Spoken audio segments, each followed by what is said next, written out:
Alright, so I've been neglecting making a video about this tractor for a while, but this is the current project I'm working on right now. It's an old Craftsman. I believe it's an 87, I think it was made. I have a 1-to-1 pulley swap on it. I have these big chunky tires on the back that are off a Ford Ranger. And if we go in there and look how I have them attached there, is I just took regular lawnmower rims. There, I might be able to see that on the side. Just took regular lawnmower rims and welded them all along either side here. I'm not sure how good you're gonna see this on camera, but they're just welded right to the stock rims. And then right here where the hole is for the center hub, you can get on here and get at the C-clip and everything. And they work great. It still has an open diff because these big tires would blow the rear end apart if I welded the diff. So I mean, even with these tires, you just lean one way or the other and it'll pull right through just about anything.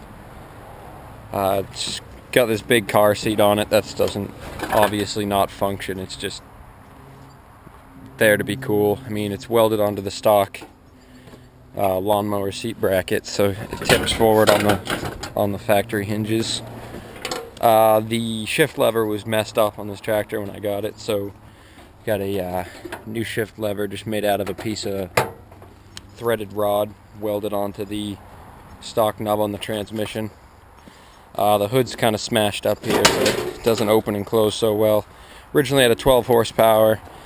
That one was blown up, so I put that 11.5 on. That one got filled with water, so got this 14 horse overhead valve on there now with a snorkel. And yes, I know the snorkel won't work because it has an external magneto. Snorkel's there to protect it from splash and to look cool. That's pretty much it. I got this big emergency kill switch here. The front tires I have done up like most of the people who put big tires on.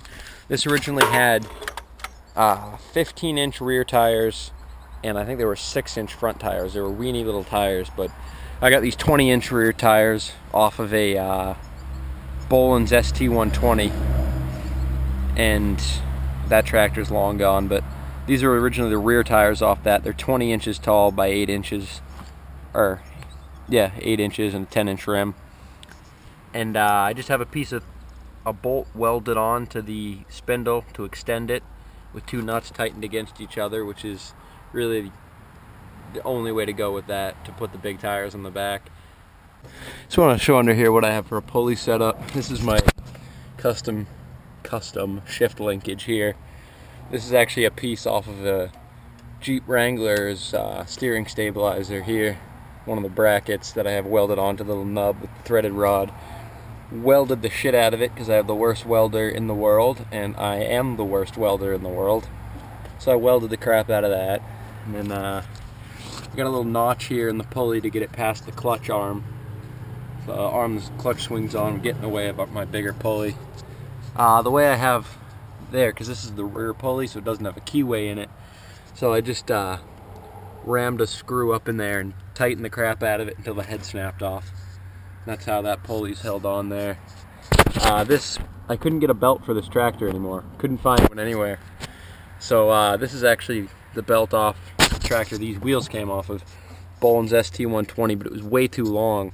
So I got this little rigging pulley for like a small sailboat. And I put a bolt through one of the factory holes here in the frame. And that's also another bolt off the steering stabilizer off a Jeep Wrangler. Bolted that on there. Only problem is that's not meant for constant high-speed spinning. So you run the tractor for more than 5 minutes, and this gets so hot it'll boil water when it hits it. So yeah, I don't know how long that pulley's gonna last before it smokes or cooks my belt. But this transmission is a 5-speed sequential. It's on its way out. It's got a lot of play in it, but I have a 6-speed synchronized lawnmower transmission for it. There's a bunch of chunks in it here, and there's actually water dripping out there because I had this sunk in some pretty deep water. I'll put some pictures of it sunk in the water at the end of the video. But I mean, other than that, you know, everything's held up to some serious abuse. This tractor will go about 15-20 miles an hour. I don't know, I haven't tested it out with the new engine on it, but with 2 flat tires and the worn out 11 horse, it would go about 15 miles an hour on pavement, that is. I did the speed test on pavement, but I mean, I got just a strap on the front now. I'm eventually going to weld a tow hook onto the front because, you know, it sinks in the water. You don't want it. There's nothing really to hook onto when you're trying to pull it out. Actually, this tow hook here, which is actually a spare tow hook for my truck over there, just bolted right in the factory trailer hitch hole. I mean, the thing works great. I've built it over a long period of time. At first I didn't have a welder, and then I bought a welder, and that's when most of the modifications started happening. I still gotta finish wiring up this new engine, get a charging circuit and a battery hooked up, but the thing's a beast. It goes anywhere and it goes there fast, and it's completely uncontrollable. It's a blast to drive. I have a 4-wheeler. I'd rather take this out, you know? This isn't as fast. It won't go as many places, but it is more fun than anything you'll ever have. Any truck, any go-kart, any 4-wheeler, any dirt bike, this is where it's at. I mean, fast mowers are crazy. So stay tuned and subscribe. Let me know. Leave a comment. Let me know what you think. And stay tuned for videos of this thing out on the trails. Thanks for watching.